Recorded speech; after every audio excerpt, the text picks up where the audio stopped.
What's up, YouTube? My name's Lambert. Thought I'd introduce myself to you guys finally. Got a couple videos on YouTube now.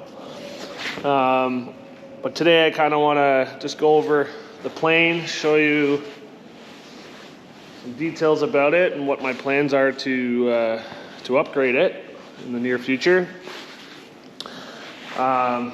The reason I'm making YouTube videos is when I was first getting into it, I scoured YouTube like crazy for every video I could possibly find to learn about Challengers, and even the guys that are still putting content out on Challengers. I watch all your videos, they're awesome. Keep it up. So I thought I'd do the same thing. I'm not great at editing, but I'm just a regular guy that loves flying. So I started flying last year in January. I bought the plane, and then in the summertime I was trained by Bill Bryan out of Stouffville Airport in near Toronto, but he flew out to our airfield where I'm at Jurgensen Field just north of Fergus. I was going to fly today, but it's minus 20 and she's blowing pretty good, so I think I missed my opportunity this morning. I was at hockey with the kids, But yeah, I got to take the motor off. I got to take the 503 off soon. I got to bring it to John Baker. I was going to do it today, but I'm running out of time. But yeah, I want to kind of document the 582 install, because there's not much of that on YouTube either. Hardly anything, actually, when it comes to the Challengers. I want to do kind of a video on what it takes, how much money it takes, all the parts and components that you need, and whatnot. I thought that'd kind of be pretty interesting to do. But yeah, I'll just show you the plane and what my plans are. So if you haven't seen any of my videos, this is Charlie India Papa Romeo Tango. It used to have floats on it. I hope someday to put floats back on it. The skis are pretty banged up right now. I need to replace the Lexan or the puck board on the bottom of them. It's on the to-do list. There's the sheet. But yeah, a little bit on the interior. The original builder did a fantastic job of the interior in this thing. I love the seats, and I love the panel. I'm not sure if you can see it too well there. But yeah, there's been a few things over the summer that I've had to fix. My front strut that goes across here bent up from the nose wheel's hooked onto, and I'm just looking here now and I see a bit of a bend in it actually. So that's concerning. It's probably when I went into the cornfield with this thing and hit a few pretty hard bumps at my sister's place. Well, yeah, that's the interior. I don't plan to change too much in here. I got zippers that come down. I don't know if you can see them, that zip out the doors. They work really well. I really like that design. I got new Lexan from the Quad City for the whole outside. When they redo all the Lexan, just starting to show its age and it's getting scratched up and whatnot. So I have the fiberglass gear on this one, came with that. And I finally got an adapter so you can have audio on my videos. So that's been working out really well too. So upgrades, I got new wind fairings coming, wing fairings for the lift struts. The big one, obviously, I've mentioned, is the 582 that's coming. So I already have the prop. I'm running that prop around 9 degrees, 9.5, might even be close to 10.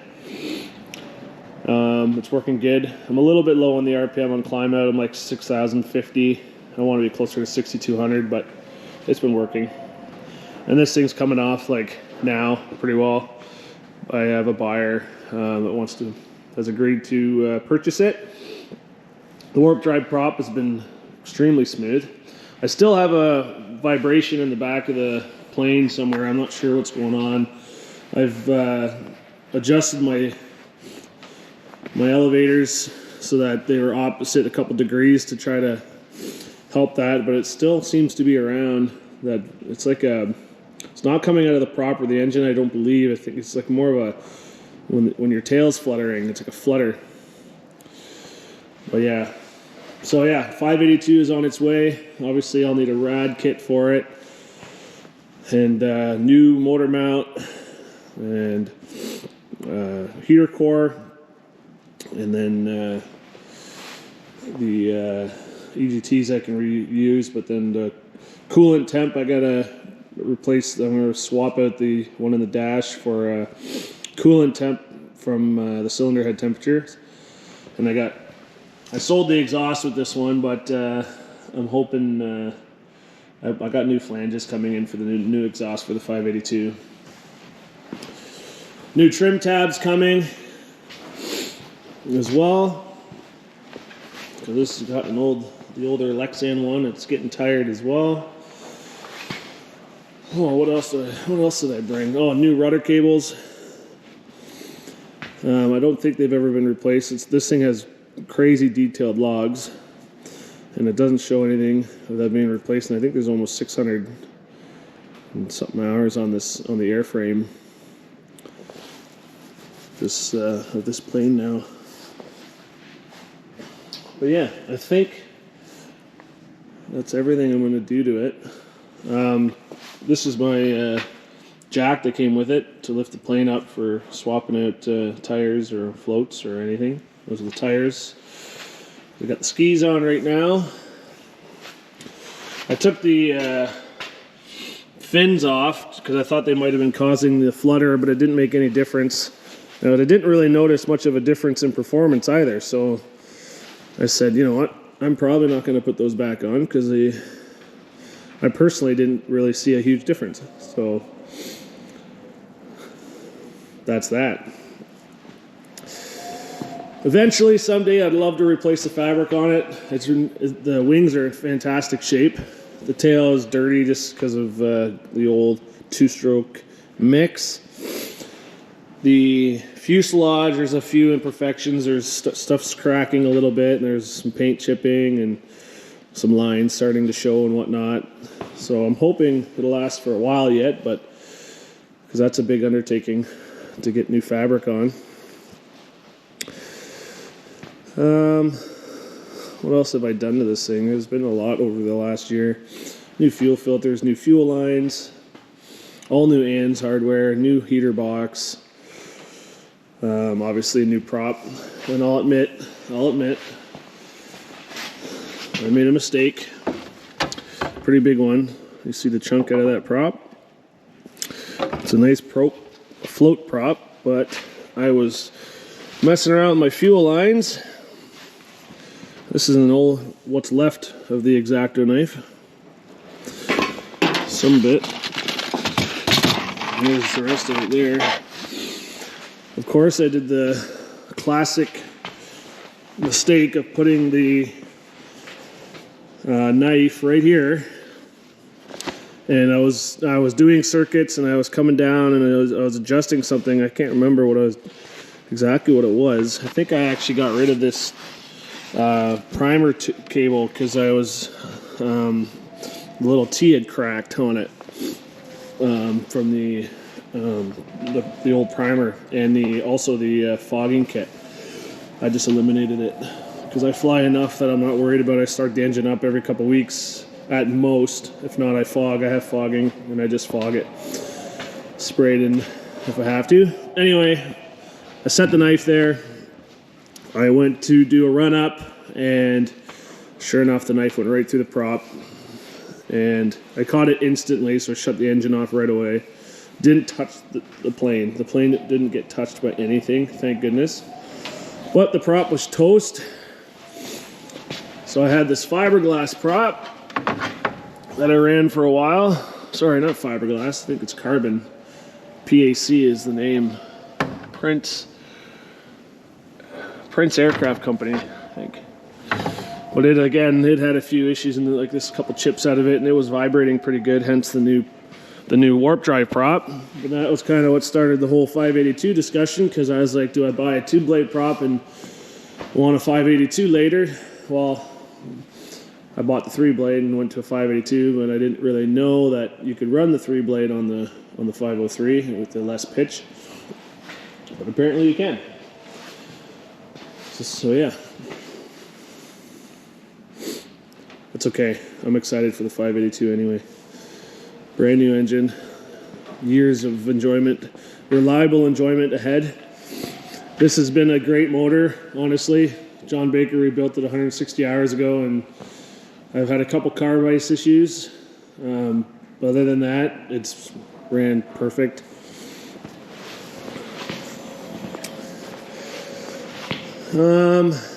What else is there?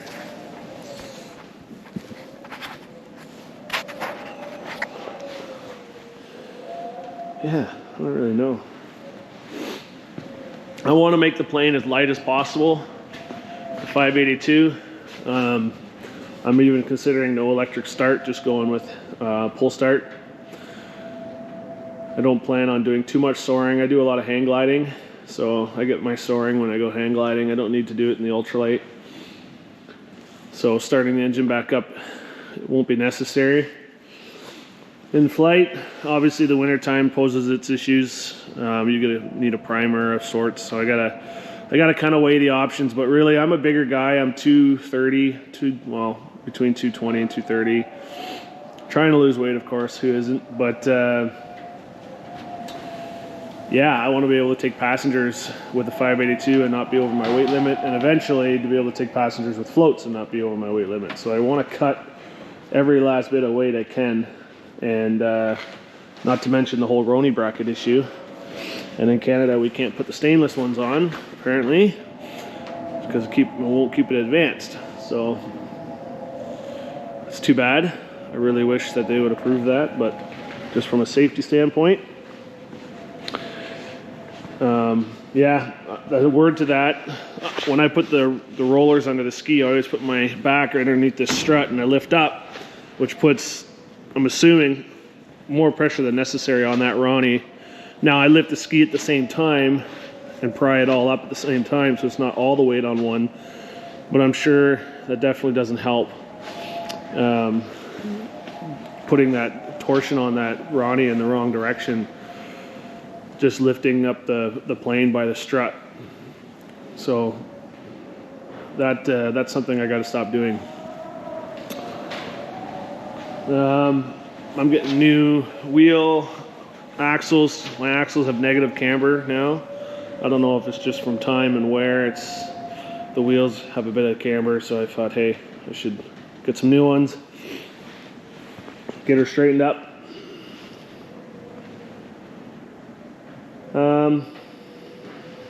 Yeah. That's kind of it.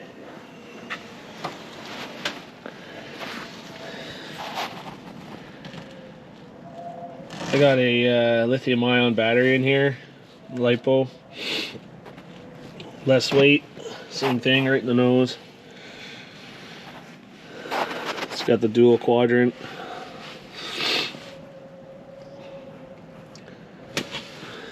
Yeah. The yaw strings, they're awesome. Works just perfect. So yeah, I guess that's my Challenger.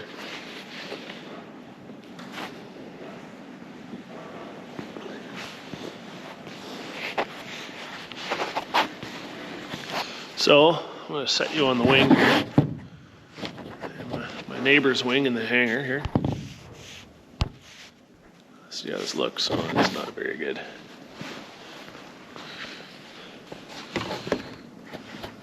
There. Set you there so you can see the Challenger, but I guess yeah, the reason for these videos is even just to meet some of you guys. If there's any of you in Ontario that want to fly together, especially in my area, that'll be easier, of course. Just let me know. Just mention it in the comments. And if any of you guys got comments on the plane or any tips or suggestions, like I'm learning. So if you see something I'm doing wrong or whatever, I'm more than willing to hear any advice. I want to fly safe. I have 4 kids at home, a lovely wife, of course, and yeah.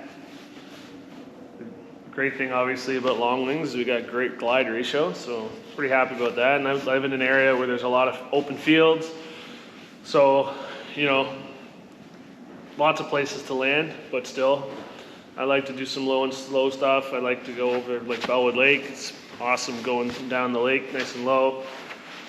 But yeah, no, it has its risks. So yeah, but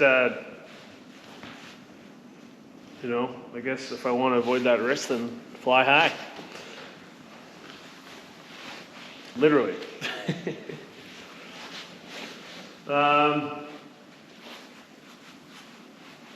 Yeah, if there's anything you want to see in the video or whatever, just let me know. I'll take a video of it and post it. Like I said, I want to do a video on the 582 install, what's all involved, just for your own, for reference. Also, there's some of you guys out there that are using a pretty sweet mount for the GoPro that I saw mounted to the strut there. Just wondering where you got those mounts and whatnot, because now every time I take a YouTube or a video, you can see the strut going down in the video. It'd be nice to get it off the strut that you can see just the plane.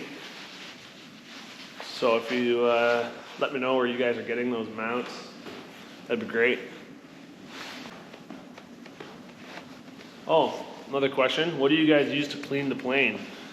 You know, we have birds in this hangar in the spring, something fierce, and lots of bird crap. I cover my plane with the wind. Man, oh man. I cover my plane. I got all wing covers for it, so that really helps. But even just whatever to clean the body, there's some mud and whatnot in the summertime a little bit. It gets dirty, so I was wondering what you guys use to clean the wings off to preserve the fabric. I think that's everything. I got a lot of work to do on this thing, starting shortly. Once the motor's off, and we'll be going headlong, so we're ready for spring. It's gonna suck because I can't do much more winter flying until that new motor's on. And I've absolutely loved flying in the wintertime. The skis is just absolutely amazing. You can land anywhere. Went fishing last weekend while my brother was out there, so I said, hey, I'll come. It's right behind my house. I had to drive. My buddy said, he was laughing at me. He's like, why would you drive to the hangar and fly back when you could have just taken the sled out? You know, it seemed like a bit of a bunch of work for unnecessary work. But I wanted to go flying and I wanted to land on the lake. I had never landed on the lake yet in the wintertime, so that was awesome. And then even catching that fish, it was total chance. We just wanted to get a picture, and we dropped the line, and sure enough, there was a walleye right there on the sonar, and it was like they had been fishing for a couple hours and with nothing, and I showed up and sitting in my plane and caught one. So we got a good laugh out of that. That was good. Anyway, nice to meet all you guys, I guess, or for you to meet me, I guess. I was watching some of your videos thinking to myself, maybe I should do a video where you guys can actually see who I am. Make it personal. I think that's pretty important, I guess. Put a face to the plane. And I guess another question I have is, in Ontario anyway, like how do I find fly-ins? Like, is it posted somewhere? Is there a list? Like, where would somebody go to kind of figure out, you know, where the fly-ins are at, what events are going on? If you guys could let me know that'd be awesome too.